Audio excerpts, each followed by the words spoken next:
ఈ యొక్క వాక్య సందేశం వింటున్న యేసుక్రీస్తు అభిమానులకు నా యొక్క వందనాలు తెలియజేస్తున్నాం. లూకా సువార్త 23వ అధ్యాయము 39వ వచనం నుండి చూసినప్పుడు యేసుక్రీస్తు ప్రభు ఆయన శిలువలో వేలాడుచున్నాడు. ఆయన హింసించబడి అన్యజనుల చేతికి అప్పగించబడ్డాడు.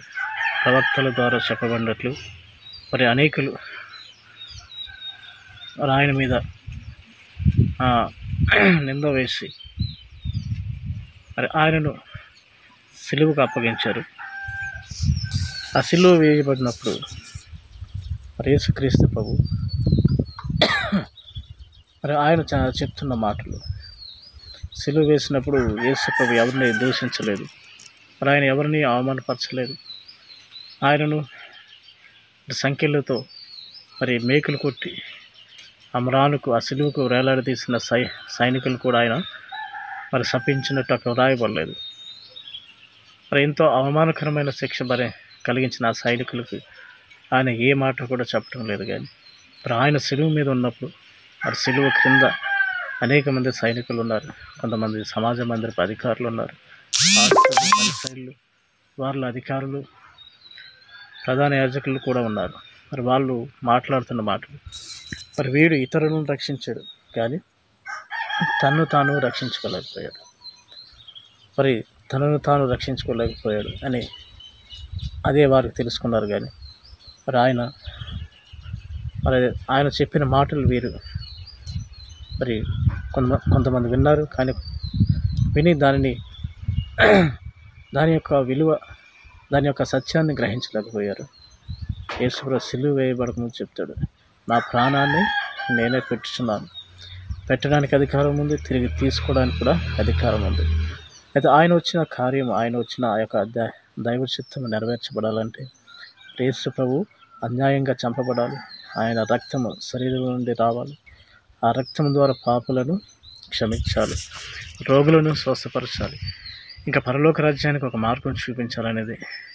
ఇంకా అన్యజనులైన యూదులు కాకుండా అనేక మంది ప్రజలు ఈ ప్రపంచం అంతా ఉన్నారు, వారందరికీ కూడా రక్షణ మార్గం కలిగించాలనేది యేసు ప్రభు యొక్క సిలువ మరణం. ఆయన సిలువ వేయబడినప్పుడు ఆయనతో పాటు దొంగలు కూడా తీసుకొని సిలువ వేశారు. అప్పటికి యేసుక్రీస్తుని అనేక మంది మరి కింద ఉండి దూషిస్తున్నారు, ఆయన సిలువలో శ్రమ అనుభవిస్తున్నాడని. మరి ఆయన విషయమై మంచిగా ఆలోచించేవారు లేరు, ఎందుకు ఈ విధంగా శిక్ష పడిందని. అయితే ఆ విధంగా ఆలోచించే వాళ్ళు కూడా ఉన్నారు, కానీ తక్కువ మంది. అయితే ప్రత్యక్షంగా యేసు ప్రభు వినబడినట్లు ఆయనను దూషిస్తున్నారు. అయినా సరే యేసుక్రీస్తు మరి అవన్నీ కూడా భరించి మరి దేవుని యొక్క చిత్తాన్ని నెరవేరుస్తున్నాడు. మరి ఆ దొంగలలో ఒకడు యేసు ప్రభు పక్కన ఉన్నారు, ఇరువైపులో 2 దొంగలు సిలువేయబడ్డారు. అందులో ఒక వ్యక్తి మాట్లాడుతున్నాడు, మరి యేసు ప్రభుని దూషిస్తున్నాడంట, అవమానకరంగా మాట్లాడుతున్నాడు. ఆయన దూషించిన మాటలు బైబిల్లో రాయలేదు, కానీ ఆయన దూషించి మరి యేసును నిందిస్తున్నాడని రాయబడింది. మరి ఇంకా ఆయన చెప్తున్న మాటలు, మరి నీవు ఎందుకు ఈ సిలువలో శ్రమ పడతావు, నీవు నిజంగా దైవ కుమారుడు అయితే, క్రీస్తు అయితే ఆ సిలువ మీద నుండి దిగి ఈ శ్రమ నుండి నీవు తప్పించుకొని వెళ్ళిపోతున్నాడు. ఇంకా నన్ను కూడా దించేయాడు, ఆ సిలువ శ్రమ నుండి నన్ను దించేస్తే నాకు విడుదల కలిగించని యేసు ప్రభుని అడుగుతున్నాడు.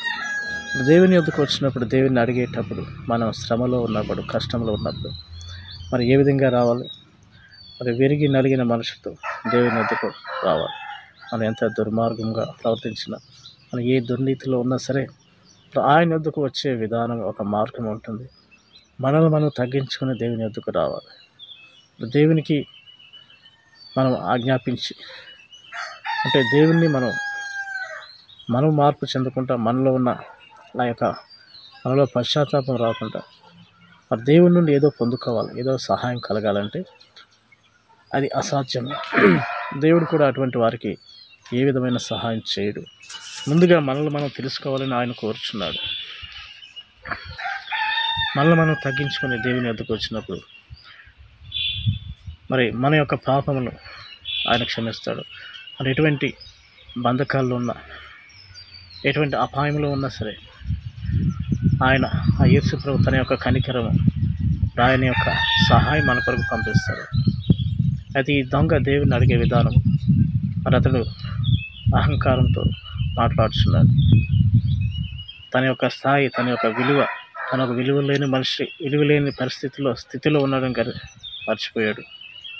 మరి దేవునితో మాట్లాడేటప్పుడు, దేవుని మనం ప్రార్థించేటప్పుడు, క్రైస్తవులైన మనము కూడా మరి మనకు కలిగిన శ్రమ, బాధ, రోగము నుండి దేవునికి మనలో అనుకుంటాం, మరి ఆ దేవుడు ఉంటే ఇంకా ఈ కష్టము, ఈ వ్యాధి ఎందుకు భరించాలి అని ఆ సమస్య తీరలేనప్పుడు దేవుణ్ణి మరి దూషించి అవమానపరిచే పరిస్థితులు కూడా ఉంటాయి. మరి ఇశ్రాయేలు అనే ప్రజలు, అబ్రహాం యొక్క సంతానం,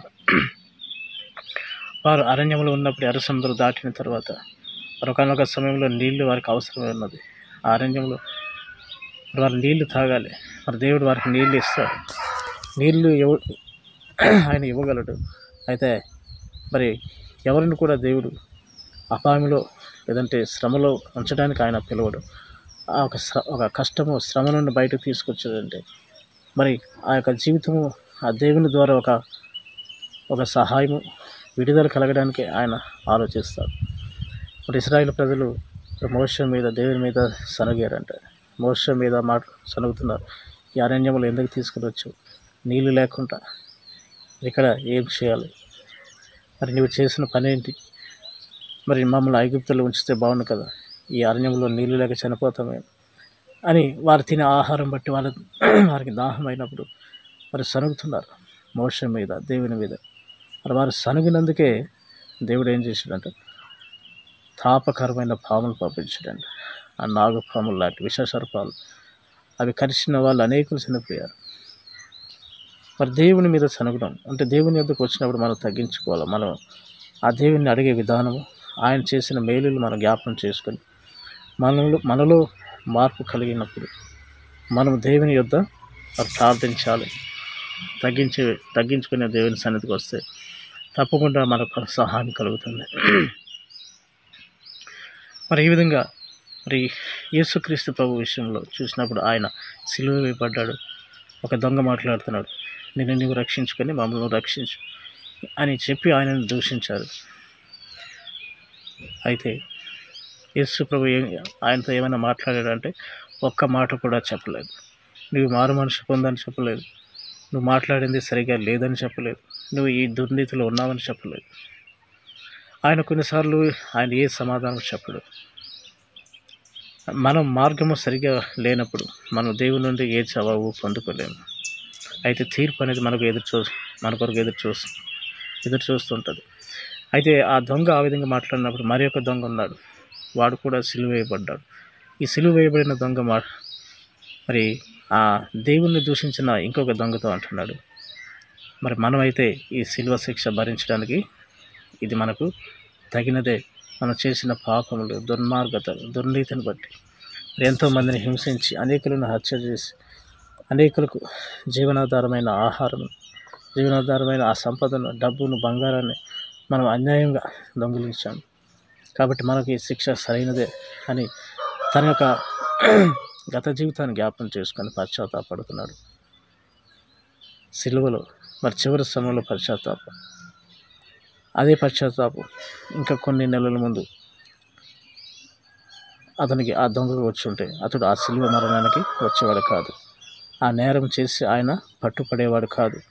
ఆయనలో మార్పు, ఈ యొక్క సిలువ వేయబడి తీర్పుకు రాకముందు ఆ దొంగలో మార్పు వచ్చుంటే అతడు మార్పు చెంది మరి యేసుక్రీస్తు విషయమే ఒక మంచి సాక్షిగా ఉండేవాడు. తన కుటుంబాన్ని పోగొట్టుకునేవాడు కాదు. తన బిడ్డలకు ఒక మంచి తండ్రిగా, సహాయకుడిగా, తన భార్యను ప్రేమించేవాడుగా ఉండేవాడు. క్రీస్తు సాక్షిగా మరి దేవుని యొక్క వెలుగుగా లోకానికి ఉండేవాడు. అయితే అతడు చివరి సమయంలో పశ్చాత్తాపడుతున్నాడు. మరి దేవుడు మనకిచ్చిన ఆయుష్ను అది దుర్వినియోగం చేసుకున్నప్పుడు రకరకాల అలవాట్లతో ఇంకా మనకు ఎన్ని నేరాలు చేసినా, ఎన్ని మోసము చేసినా మన జీవితం ఎల్లప్పుడూ ఇలాగే కొనసాగుతుంది. ఈ కష్టము, బాధ అనేది మనం అనుభవించకుండా చాలా సులువుగా మరి కొన్ని అవినీతి పనులు చేసి ఇతరుల ఆస్తిని అనుభవించవచ్చు, ఇతరులకు అన్యాయం చేసి బ్రతకచ్చు అనే ఒక దురాశతో బ్రతికే అటువంటిది సందర్భాలు ఎన్నో అనేక మంది జీవితాల్లో ఉంటాయి. క్రైస్తవులు అనబడిన మనుషుల్లో కూడా ఈ విధంగా దుర్నీతి మార్గంలో నడిచే వాళ్ళు ఉంటారు. అది ఎప్పుడైతే వారి పాపము పరిపక్వం అవుతుందో, వాళ్ళు పట్టబడినప్పుడు దానికి శిక్ష భరించవలసిందిగా తప్పకుండా ఆ తీర్పు దేవుని నుండి కలుగుతుంది. అది ఈ యొక్క దొంగ కూడా మరి దేవుని యొక్క తీర్పు, ఆయన చేసిన పాపానికి శిలువ మరణం అనుభవిస్తున్నాడు. ఇంకొన్ని గంటల్లో అతడు కూడా ఆ సైనికుల ద్వారా చంపబడతాడు. అయితే ఈ దొంగ చెప్పే మాటలు ముందుగా పక్కన్న ఆ ఖైదీని, యేసుని దూషించిన వ్యక్తిని మరి అతన్ని గద్దిస్తాడు. తర్వాత యేసు ప్రభుతో ఒక మాట చెప్తాడు, మరి నీవు నీ రాజ్యంతో కూడా ఈ భూమి మీదకి వచ్చినప్పుడు, నీవు రాజుగా మరి ఈ భూమి మీదకి వచ్చినప్పుడు నీ రాజ్యంతో వచ్చే సమయంలో నన్ను జ్ఞాపకం చేసుకో. నీ తండ్రి రాజ్యంతో వచ్చినప్పుడు నన్ను జ్ఞాపకం చేసుకో. ఎందుకంటే నేను ఈ యొక్క అపాయంలో ఉన్నాను. నేను చనిపోయాక నా ఆత్మ అది పాతాళంలోకి, నరకంలోకి వెళ్లకుండా మరి నీవే నా యొక్క పాపంలో క్షమించని యేసు ప్రభుని ఆయన వేడుకుంటాడు. మరి అటువంటి పరిస్థితుల్లో ఆయన ఆ మాట చెప్పినప్పుడు యేసు ప్రభు ఆయన మరి నిశ్శబ్దంగా ఉన్నాడంటే లేదు, ఆయన మాట్లాడడం మొదలుపెట్టాడు. ఆయన ఆ సిలువలో అంత శ్రమ అనుభవిస్తూ కూడా, అంత నొప్పి వేదన అనుభవిస్తూ, ఆ రక్తం శరీరం నుండి, చేతులు, కాళ్ళ నుండి వస్తున్నప్పటికీ ఆ దొంగతో చెప్తాడు, మరి నీ యొక్క పాపములు నేను క్షమిస్తున్నాను, నీవు నాతో కూడా పరదేశంలో ఉంటావు అంటున్నాడు.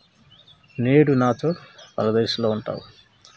మరి ఈ విధంగా దొంగకు ఒక మరి మరణము తర్వాత కలగబోయే ఒక శిక్ష నుండి, ఆ పాతాళంలో అగ్నితో కాల్చబడే అతని ఆత్మను పాతాళంలో ఉంచకుండా అతనికి మరి యేసు ప్రభు సువార్త ప్రకటించినప్పుడు ఏ రాజ్యం కోసమైతే మరి మారు మనసు పొందండి, పరలోక రాజ్యం సమీపించిందని ప్రకటించాడు. మరి ఆ మారు మనసు పొందిన మనుషుల కోసం, నీతిమంతుల కోసం ఆయన సిద్ధపరిచిన, చనిపోయిన తర్వాత మరి వెళ్ళవలసిన స్థలము, ఆ ఆత్మలో నివాసం ఉండే స్థలం ఒకటి ఉంటుంది. మరి దానినే మరి పరదేశు అని పిలుస్తారు. యేసు అదే చెప్తాడు, పరదేశంలో నీవు ఉంటావు, నాతో పాటు నీవు ఉంటావు. అయితే యేసు ప్రభు చనిపోయిన తర్వాత మరి అతని ఆత్మ పరదేశంలో ఉంది, ఆ దొంగ ఆత్మ కూడా అక్కడే ఉంది. కానీ 3వ రోజుకి ఆయన మరలా భూమి మీదకి వచ్చాడు. సజీవుడై అమృతమైన ఆ శరీరంలో ప్రవేశించాడు. చనిపోయి తిరిగి లేచి యెరూషలేములో అనేకులు కనిపించాడు. హల్లెలూయా. ఆ విధంగా పరదేశం కోసం యేసు ప్రభు దొంగకు తెలియజేస్తాడు. ఈ పరదేశం అనేది ఏ విధంగా ఉంటుంది అనేది మనం బైబిల్లో చూడవచ్చు. ఆదికాండంలో కూడా ఉంటుంది. అంటే అది ఒక జీవవృక్షం కోసం యేసు ప్రభు చెప్తాడు. ఆదాము పాపం చేసి ఆ పండు, మంచి చెడుల తెలివినిచ్చే పండు తినినప్పుడు అతన్ని బయటికి పంపేస్తాడు. ఎందుకంటే అక్కడ జీవవృక్షం ఉంది, అది తిన్నప్పుడు అతను అనేక సంవత్సరాలు బ్రతికేస్తాడు, చావలేకుండా ఉంటాడని ఆదామును అక్కడ నుండి పంపేయడం జరిగింది. అయితే పరదేశంలో జీవవృక్షం అనేది ఉంటుందండి. హల్లెలూయా. మరి ఈ పరదేశం అనే స్థలాన్ని మనం ఎక్కడ మళ్ళీ బైబిల్లో చూడొచ్చు అంటే ప్రకటన గ్రంథము 2వ అధ్యాయము 7వ వచనం చూసినప్పుడు అక్కడ పరదేశం కోసం దేవుడు మాట్లాడతాడు. ఆ పరదేశంలో ఎవరుంటారంటే జయించువాడు పరదేశంలో ఉంటాడు. ఎవరైతే ఈ యొక్క దురాశలను, దుర్నీతిని, ఈ శరీరంగా మనం జీవించినప్పుడు ఈ శరీరానుసారమైన ఆ యొక్క అపవిత్రత నుండి మరి దేవుడు నివాసం కోసం ఏర్పాటు చేసిన ఆ పరిశుద్ధాత్మకు నివాసం కోసం మన శరీరాన్ని ఏర్పాటు చేశాడు. ఇది కాకుండా దుర్నీతి ఆత్మలు, అపవిత్ర ఆత్మలు, రకరకాల దురలవాట్ల ఆత్మలను, దైవ విరుద్ధమైన ఆలోచనలు ఎవరైతే కలిగి మరి చనిపోతారో అలాంటి వాళ్ళు ఆ పరదేశంలో ఉండరు. పరదేశం అనేది పోగొట్టుకుని ఆ పాతాళంలో ఉంటారు. ఆ ధనవంతుడు లాజరు కోసం యేసు ప్రభువు చెప్తాడు కదా, ధనవంతుడు చనిపోయాడు, వాడు ఆత్మ అంట పాతాళంలో కేకలు వేస్తుందంట, దాహము అని. అతనికి సహాయం చేసేవారు లేరు. అబ్రహాం కూడా లాజరును అక్కడికి పంపించి సహాయం చేయడానికి అనుమతి ఇవ్వలేదు. లాజరు అయితే అబ్రహాం రొమ్ములో ఉండి మరి ఆ పరదేశంలో ఆ ప్రత్యేకమైన శాంతి గల స్థలంలో సురక్షితంగా విశ్రాంతి పొందుతున్నాడు. హల్లెలూయా. కాబట్టి పరదేశంలో జీవించాలంటే మనం జయించేవారుగా ఉండాలి. మరి మన యొక్క పాపముల నుండి విడుదల పొందినప్పుడు ఆ పరదేశంలో ఉండేవారుగా ఉంటాం. ఇంకా పరదేశంలో ఏముంటుందంటే జీవవృక్షం ఉంటుంది. జీవవృక్ష ఫలాలు ఉంటాయి. ఈ విధంగా జయించేవాడు పరదేశంలో ఉండేవాడు ఉంటున్నాడు. ఆ దొంగకు దేవుడు మొదటిసారిగా ఆ సిలువలో ఉన్నప్పుడు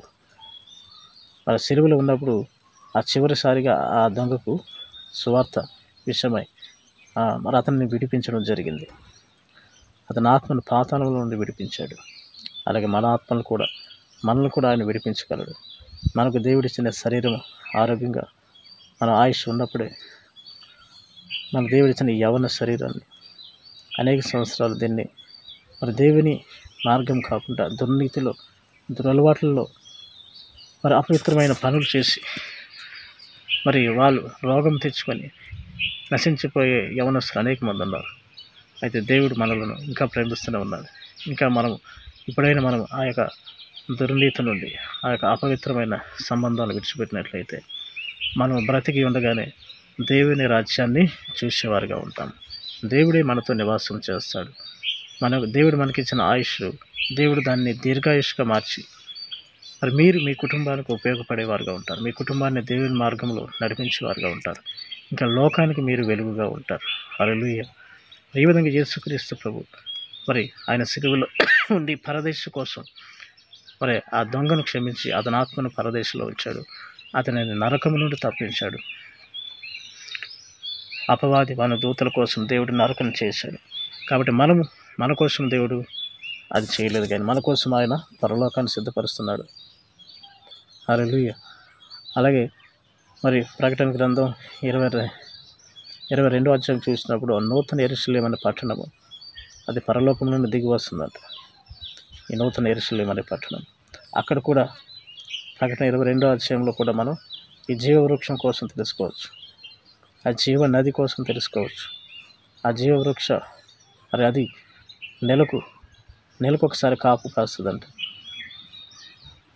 హల్లెలూయా. మరి సంవత్సరానికి 12 కాపులు కాస్తుంది. జీవనదికి అవతల యువతల ఆ నూతన యెరూషలేము పట్టణంలో ఆ మధ్యలో జీవనది ప్రవహిస్తుంది. తండ్రి సింహాసనము నుండి మరి గొర్రెపిల్ల సింహాసనం నుండి ఆ జీవనది వచ్చినప్పుడు వస్తుంటుంది. ఆ నది అటువైపు ఇటువైపు జీవవృక్షం ఉంటుంది. కాబట్టి మనమందరం కూడా అటువంటి జీవవృక్ష ఫలములు తిని మరి మరణాన్ని జయించేవారుగా అనేక సంవత్సరాలు జీవించాలనేది, చావు లేకుండా దేవుని ఆరాధించాలనేది దేవుని యొక్క ఆలోచన ఉన్నది. కాబట్టి ఈరోజే ప్రార్థించండి. దేవుడు మనకు ఇచ్చిన ఆయుష్ ఈ శరీరాన్ని కేవలం మన దురాశల కోసం లేదంటే దుర్మార్గంగా మరి బ్రతకడం కోసము కాదు, కానీ దేవుని గణపరిచి మరి దేవుడు మనకిచ్చిన ఇవ్వబోయే రాజ్యంలో మనం ప్రవేశించాలి. ఆ జీవవృక్ష ఫలాలు ఆ పరదేశంలో ఉండి ఆ పరదేశంలో మనం జీవించి మనం చనిపోయినప్పుడు పరదేశంలోకి వెళ్ళగలం. బ్రతికుండగా పరలోకం వెళ్ళే వాళ్ళు ఉన్నారు, కానీ ఆ పరదేశంలోకి ఎవరు వెళ్ళినట్టు లేదు. చనిపోయిన తర్వాత యేసు ప్రభు కూడా చనిపోయాకే ఆయన వెళ్ళాడు. ఈ దొంగ ఆత్మ కూడా అక్కడికి తీసుకుని వెళ్ళడం జరిగింది. అంటే అది జయించేవాడు ఉండే నివాసం. ఈ యొక్క లోక సంబంధమైన దుర్నీతి నుండి దురాశను జయించేవాడు. ఆ నీతిమంతులు పరిశుద్ధులు దానిలో నివాసం ఉంటారు. కాబట్టి మనం కూడా ఆ యేసు రక్తం ద్వారా కడగబడి నీతిమంతులుగా పరిశుద్ధులుగా ఉండాలని మరి ప్రార్థిద్దాం. తప్పకుండా దేవుడు ఈరోజు ప్రార్థించండి. మీ ప్రార్థన దేవుడు ఆలకించి మీకు ఒక మరి విశ్రాంతి స్థలము, అంటే చనిపోయిన తర్వాత మనం వెళ్ళే ఆ పరదేశం కాదు, కానీ బ్రతికి ఉండగానే దేవుడు మనకు ఆయన ఒక సమాధానం శాంతి మనకు అనుగ్రహిస్తాడు. మనమే అనేకులకు మరి మార్గం చూపేవారుగా, అనేకుల యొక్క కలవరము, అనేకుల యొక్క అశాంతిని పోగొట్టేవారుగా దేవుడు మనల్ని సిద్ధపరచగలడు. యేసు నామమున మహిమ కలుగును గాక. ఆమేన్.